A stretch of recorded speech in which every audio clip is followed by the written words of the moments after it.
Olá, o ponto de vista de hoje recebe o psicoterapeuta Dr. Ivan Capelato. Bem-vindo, Dr. Ivan. Obrigado, prazer estar aqui com vocês. Dr. Ivan, o senhor veio dar uma palestra aqui na Câmara de Campinas com o tema Vida Humana, Perdas e Consequências, que é baseado num livro do senhor. Então eu queria que o senhor falasse um pouco sobre o que a palestra e o livro falam. Bom, a minha preocupação com o livro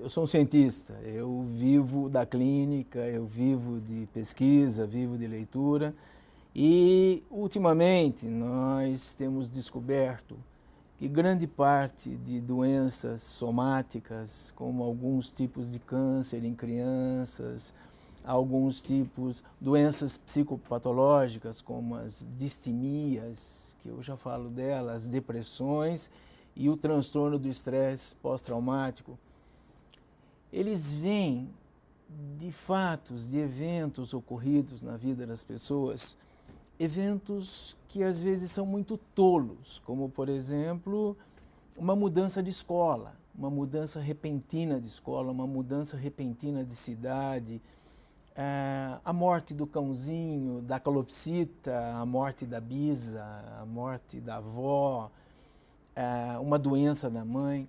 Então, o que nós descobrimos, que é uma coisa muito recente, que agora algumas outras obras estão surgindo, é que quando na vida humana, na vida psíquica humana, existe uma perda, então, perdas como morte, perda do cachorrinho, mudança, perda da casa, a perda da escola, distanciar dos amiguinhos,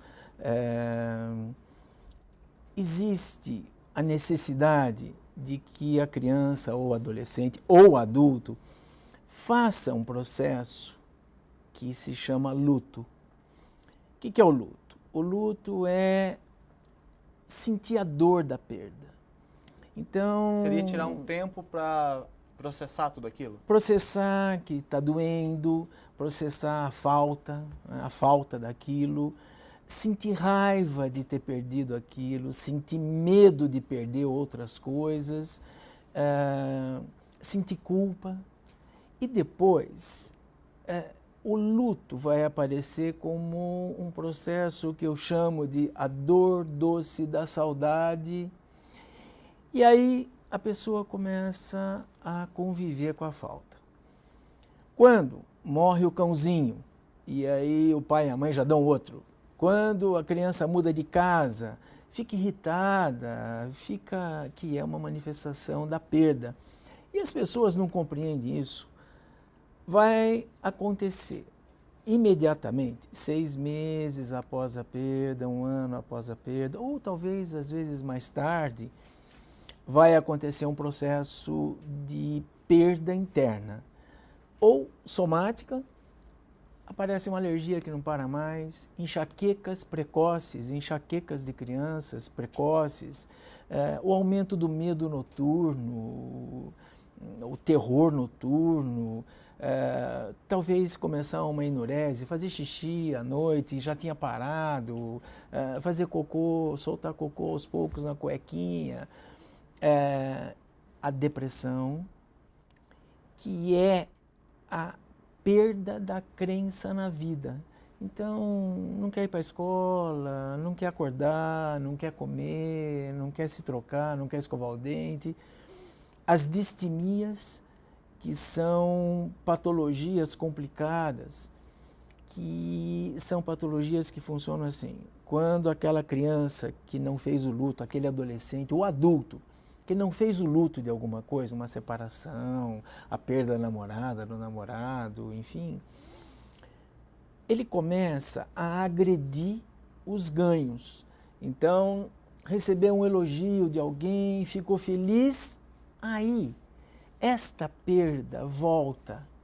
Mas ele começa a agredir os ganhos com ele mesmo. Com ele mesmo. Ao invés dele se sentir então, feliz ele com fica aquilo... feliz, quando ele percebe que ele está feliz, ele tira o valor daquilo. Então, aquela criança que teve uma perda, não importa qual seja, e não fez o luto, os adultos não ajudaram a fazer o luto, ela tirou uma nota boa na escola, recebeu elogio, a nota seguinte já vem baixa.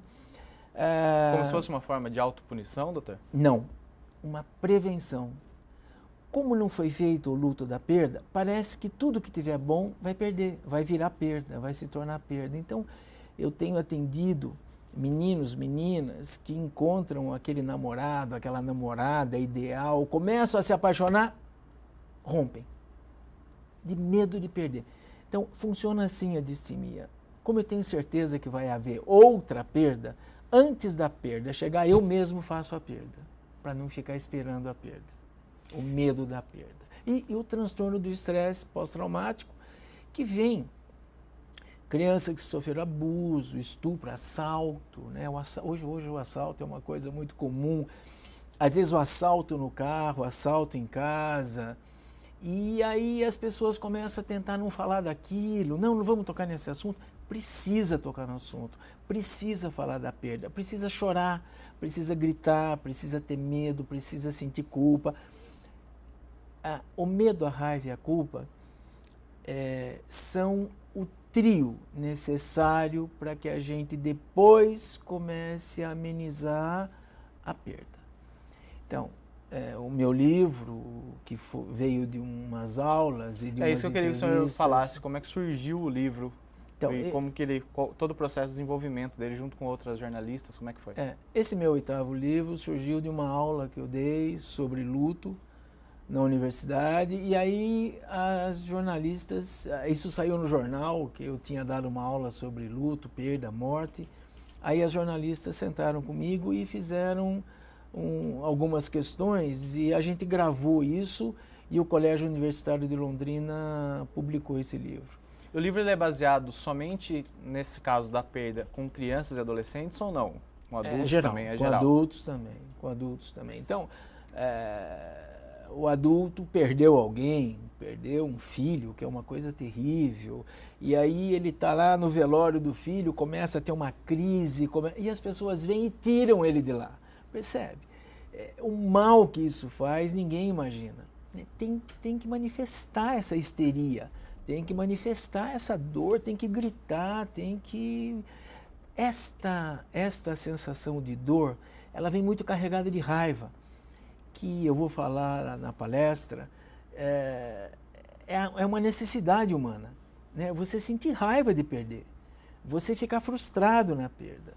Então, é muito importante que as pessoas compreendam que qualquer perda, marcou de ir ao clube amanhã e choveu. Já é um motivo para desencadear alguma coisa. Então, aquela criança vai se jogar no chão, vai gritar. E os pais têm que permitir isso, percebe? Porque se ele não fizer aquilo, ele vai ficar doente. Necessariamente. Necessariamente, o luto não feito depois de uma perda vai gerar uma doença, ou orgânica ou psicológica. E na maioria das vezes é a depressão, que eu acho que é a tônica principal do livro, né? Então, hoje fala-se muito em depressão. Porque nós começamos a partir dos anos 88, 89, 90 e entramos no século XXI com uma vida politicamente correta. Então, ninguém deixa uma criança se frustrar, às vezes a criança ganha coisas porque os pais não deixam ela se frustrar e aí ela não consegue valorizar aquilo que ganhou. Adolescentes precocemente aí bebendo, fumando e se namorando, mas como essa vida de ficantes é muito complicada, eles vão entrando em sofrimento, só que eles não percebem e começam a ficar agressivos em casa, agressivos consigo mesmos. Eu atendo meninas que se cortam, são todos sinais depressivos. E o que mais me impressiona, Michael, é que hoje a sociedade, principalmente aqui no Brasil, fala que depressão é chilique, entende? E não é chilique, não é mimo. Depressão é uma doença gravíssima. E a depressão é a principal responsável pelos transtornos compulsivos. Droga, álcool, manias, o transtorno do pânico, o transtorno da ansiedade. Então, existe uma negligência por parte de pais, amigos em relação a quem está com depressão? A pessoa chega... Às vezes ela até sabe que está, mas ela não quer aceitar aquilo de alguma forma? É uma negligência oriunda do desconhecimento. percebe? Então, hoje a depressão é muito presente entre nós, como eu te digo. Nós vivemos numa sociedade que pensa muito no prazer, prazer, prazer, prazer, prazer, e ninguém percebe que não dá para ter prazer toda hora. Algumas coisas que a gente deseja a gente não vai ter, alguns eventos que a gente marcou na vida não aconteceram, algumas paixões não foram correspondidas, enfim, precisou mudar de cidade, de escola. Essa depressão que começa com essa irritação, irritabilidade, raiva, os pais, por desconhecimento, como eu falo, atribuem aquilo a uma frescura, a um mimo, E aquele adolescente que chega em casa batendo porta, com raiva, xinga a mãe, ela trata aquilo de igual para igual, como se ele tivesse agindo, é um confronto. Ela não percebe que aquilo é uma dor. Sofreu bullying, está sofrendo bullying na escola, a menina que ele gosta humilhou lá no WhatsApp, na rede social, frente aos amigos. Essas perdas, elas sempre vão ter consequência. Quanto mais precoce a perda, pior é a consequência. Mas um adulto perde alguém, perde o pai, perde a mãe, separa do marido, da esposa, tem que fazer o luto, percebe? Tem que fazer o luto. Então, e aí a sociedade tem que permitir que essa pessoa chore, grite, sinta raiva, se emocione. Então, me impressiona muito hoje coisas que a gente começou a fazer de uma maneira muito social. Antigamente, os velórios eram feitos dentro das casas. Mais reservado. E todo mundo chorava e tal. Hoje o velório é feito um do lado do outro e às vezes não dá para a pessoa manifestar tudo que ela está sentindo, porque tem gente olhando, gente estranha que vem lá ver quem morreu, o filho. Então, a gente tem negligenciado essa coisa básica humana, da vida humana, do psiquismo humano, que é a permissão para a gente sim lutar. Como o senhor vê a cobertura da mídia em relação a esses casos? Por exemplo, muito suicídio de pessoas famosas. Ano passado a gente teve um que foi bastante destaque, foi do Robin Williams e tudo mais. Como é que o senhor vê essa cobertura da mídia? Ela é falha, ela podia ser maior ou ela deveria realmente se ausentar disso?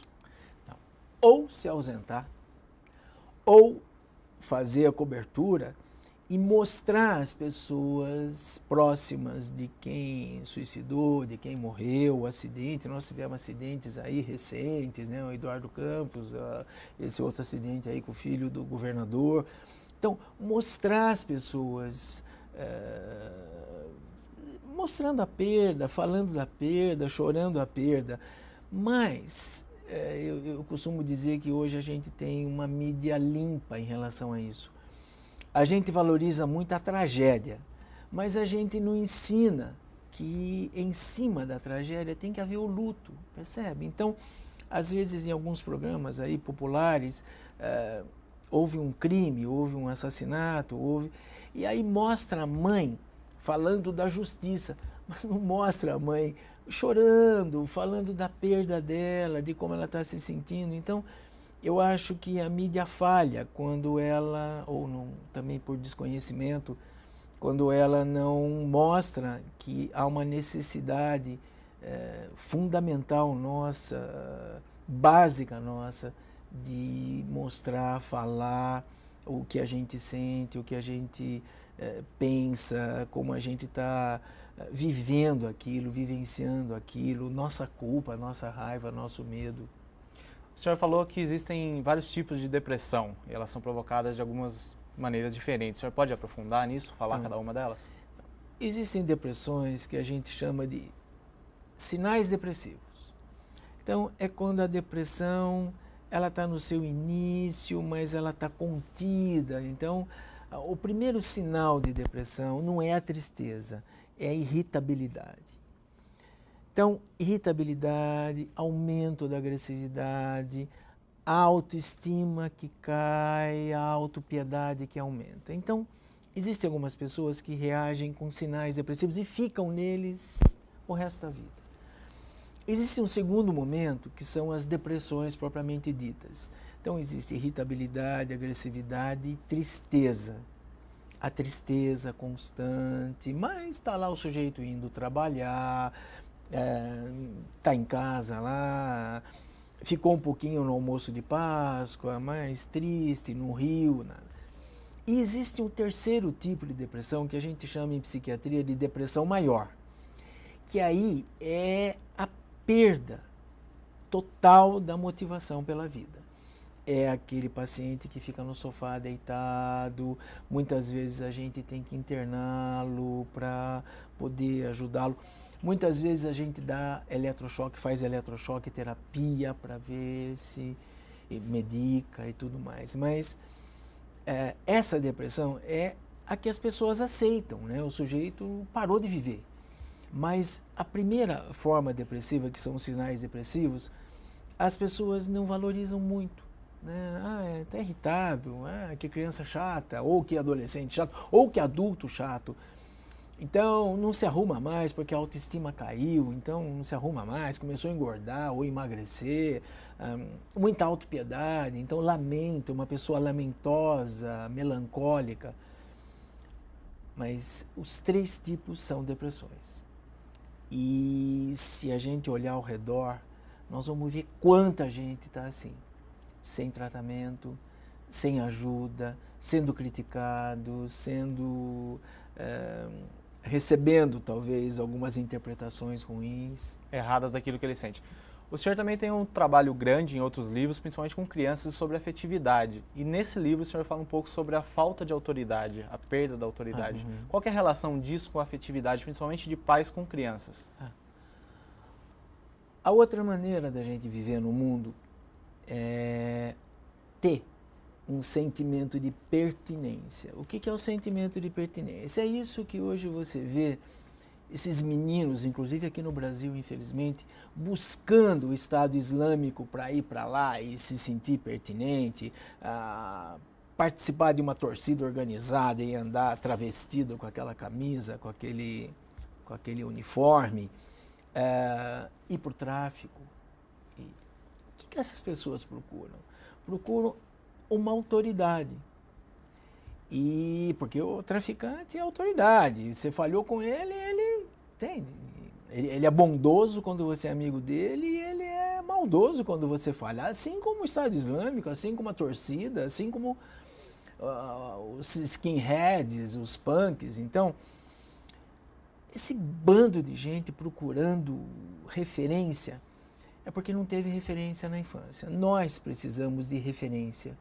Então, a maior referência, a referência que dá origem a tudo e que protege o sujeito na vida, é a autoridade do pai e da mãe. Então, o que é afetividade? A afetividade é justamente esse jogo de relação onde existe o apego, o amor e o limite. O limite, filho, não mexa aí. Por quê? Porque a mamãe não quer. Percebe? Então, nós viemos Não seria castigar, seria somente mostrar que existe uma diferença. Então, aí o que vai acontecer? Não mexa aí. Por quê? Porque a mamãe não quer. Aí o que a criança faz, se ela for normal? Vai gritar, se jogar no chão, e a mãe tem que esperar. Porque aí ele está fazendo o luto da frustração. Percebe? Então, à medida que os pais falem com os filhos, desde pequeno, em seu nome, e não em nome de alguma coisa, filho, não mexa aí, por quê? Porque vai dar choque, porque... Não funciona. A referência não pode ser um fio ou a energia elétrica, a referência é quem cuida. Então, filho, agora nós vamos escovar o dente. Eu não quero escovar o dente, por que eu tenho que escovar o dente? Porque a mamãe quer. Não é porque tem bichinho que come o dente, entende? Então, a gente veio se tornando, com o passar do tempo, muito pedagógico e muito rápido. Não mexa aí que dá choque, não sobe aí que você cai, percebe? Então, e aí as pessoas foram perdendo a referência. O maior sintoma disso é a escola. Muitas crianças que não tiveram pais afetivos, elas também não usam a escola como referência, então não quer pôr uniforme, que tem a marca da escola, não consegue ficar bem com a professora, porque não usa a professora como autoridade. Às vezes tem que mudar de escola de novo. Às vezes o tempo de amizade com os amiguinhos é muito curto, ele vai trocando de amiguinho. Então, o afeto é essa conjuntura fundamental que nós vimos perdendo aos poucos, infelizmente, aonde o pai e a mãe têm que ser cuidadores, né? Falar em próprio nome com o filho e permitir que o filho se frustre. A frustração, o choro, o grito é o luto, e quanto mais vezes ele fizer isso, mais forte ele vai ficando. Então, não quer dizer que o pai está sendo ruim nem negligente com a criança. Não, está cuidando. Esse é o cuidado nosso, entende? Nós temos que pensar que nós somos bicho. Entende? Nós somos bichos, entende?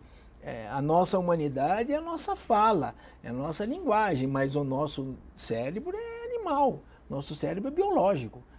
Então, o que nos torna humanos é a fala, é a cultura, né? A nossa roupa, a nossa moda, mas nós temos um pedacinho no nosso cérebro que a gente chama de amígdala cerebral.